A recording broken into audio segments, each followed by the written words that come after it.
Hey there, I'm Steve, and welcome to Jamsin Entertainment. And welcome to the conversation. Just before we get started, there are many ways you can help. You can like and subscribe so you never miss a conversation. But most importantly, please share this video. Get the word out there as a community. We can talk about all the things that we love. Today on Throwback Thursday, and for this month, for the most part, we're going to be looking at non-traditional Christmas movies.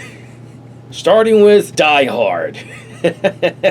For all you naysayers out there who say this isn't a Christmas movie, well, it starts out with Christmas music, people saying Merry Christmas all over the place, there's a Christmas party, people singing Christmas songs.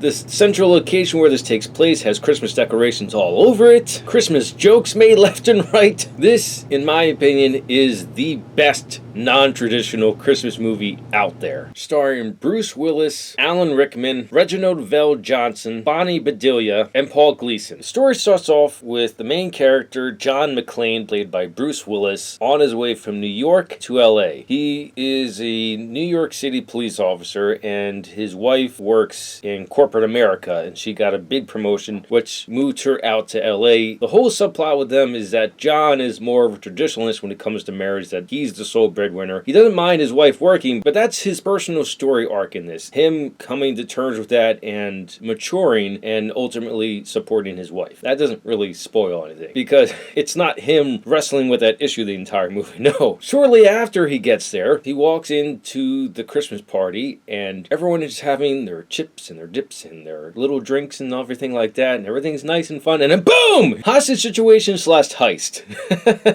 Enter Alan Rickman. It's a true tragedy that he's no longer with us, because he was one of the best character actors to ever play villains.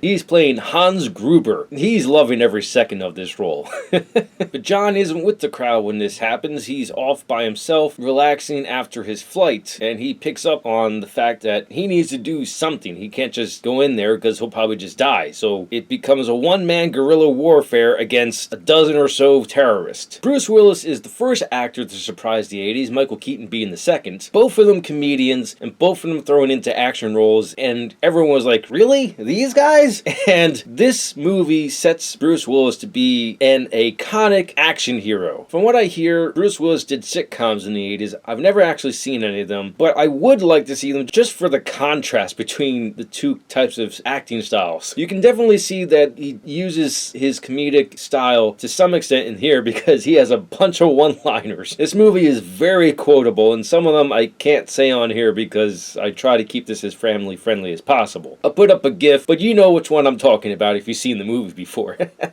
Reginald VelJohnson is another standout in this. Best known as Carl Winslow from Family Matters. He equally has an arc that he's going through. Just every actor in this is bringing their A game, and they're having a lot of fun with it. Now, this movie can be pretty outlandish, but it's also very believable. That's helped by the fact that Bruce Willis does a lot of his own stunts. And you see the progression that he goes through from getting to Nakatomi Plaza, where this is taking place in LA, to the very end. It is just a grueling campaign that John McClane goes through. And the other great thing about this is that it was an 80s film. 80s films, at least the ones I've seen, were very much go big or go home. And boy, does this go big. And this is before digital effects were heavily used. They were used very, very seldomly. So this is practical effects through and through, and it's just awesome. I could go on and on about how much I love this movie and go into a little more of the behind the scenes, but even that would be spoiling for you. If I don't want to do that, this movie is a blast to watch, especially around Christmas, even though it came out in July, but it came out July 20th, which is pretty close to Christmas in July. I highly recommend that you go get this out on 4K. It is definitely worth it. Those are my thoughts on Die Hard. Let me know your thoughts in the comments below. Thank you for watching, and live your imagination.